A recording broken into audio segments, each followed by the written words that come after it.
और देश है जिसकी बात करनी चाहिए, वो है ताइवान।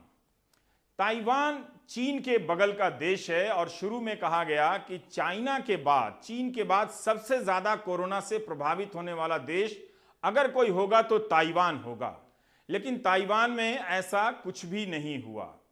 ताइवान ने तालाबंदी नहीं की और ताइवान ने बहुत ज्यादा टेस्ट भी नहीं किए। तो ताइवान ने ऐसा क्या किया कि अभी तक वहां पर मरने वालों की संख्या दोहरे अंक में भी नहीं पहुंची है और संक्रमित मरीजों की संख्या 400 भी नहीं पहुंची है। तो 2.5 करोड़ की आबादी वाले ताइवान ने ऐसा क्या कर दिखाया कि उसने कोरोना को बगैर तालाबंदी और बगैर बहुत ज्यादा टेस्ट के काबू में कर लिया। ताइवान के 8.5 लाख लोग चीन में रहते हैं। इसकी राजधानी ताइपेई से वुहान के बीच हफ्ते में दर्जनों उड़ानें थीं।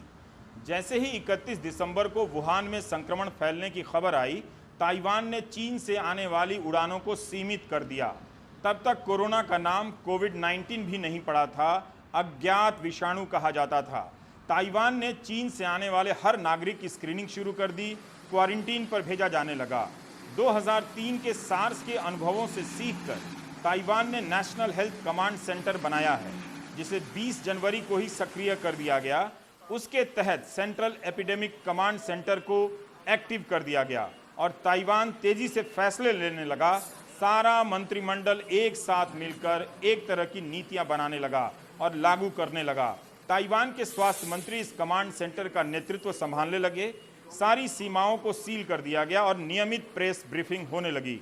चीन के फैलाए गए फेक न्यूज से लड़ने के लिए भी सरकार ने पूरी तैयारी कर ली। 10 फरवरी को जब ताइवान में 16 मामले ही सामने आए और चीन में 31,000, तभी ताइवान ने चीन से जुड़ी सभी उड़ानें रद्द कर दी। चीन, हांगकांग और मकाऊ से आने वाले यात्रियों को क्वारंटीन में भेजा जाने लगा।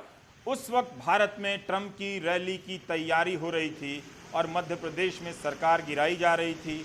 मीडिया अहमदाबाद में जाकर ट्रंप के पोस्टर और स्टेडियम दिखा रहा था। भारत के टीवी चैनलों पर कोरोना अंतर्राष्ट्रीय खबर होने के बाद भी मामूली खबर थी। ताइवान के डिजिटल मंत्रालय ने आर्टिफिशियल इंटेलिजेंस का इस्तेमाल करते हुए हर जरूरी डेटा को एक दूसरे से जोड़ दिया। बीमा कंपनियों से विदेशों से आने वाले और विदेश यात्रा करने वालों का डेटा लिया गया और वीजा विभाग से जानकारी ली गई। 18 फरवरी से ही तमाम जानकारियां अस्पताल से लेकर क्लिनिक और दवा की दुकानों को उपलब्ध करा दी गई, ताकि जो भी मरीज जाए उसकी यात्राओं का इतिहास सबके पास पहले से मौजूद रहे। ऐसे लोगों के शरीर का तापमान लिया जाने लगा और क्वारंटीन पर भेजा जाने लगा।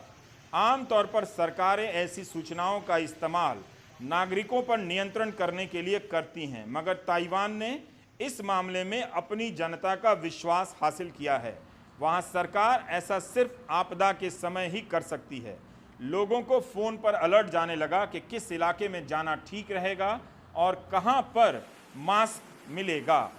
दूसरी तरफ सरकार ने निर्यात बंद कर अपने स्तर पर उत्पादन शुरू कर दिया। जनवरी बीतते बीतते ताइवान के पास 4.5 करोड़ सर्जिकल मास्क हो गए, 2 करोड़ N95 मास्क और 1000 नेगेटिव प्रेशर आइसोलेशन रूम बना लिए गए।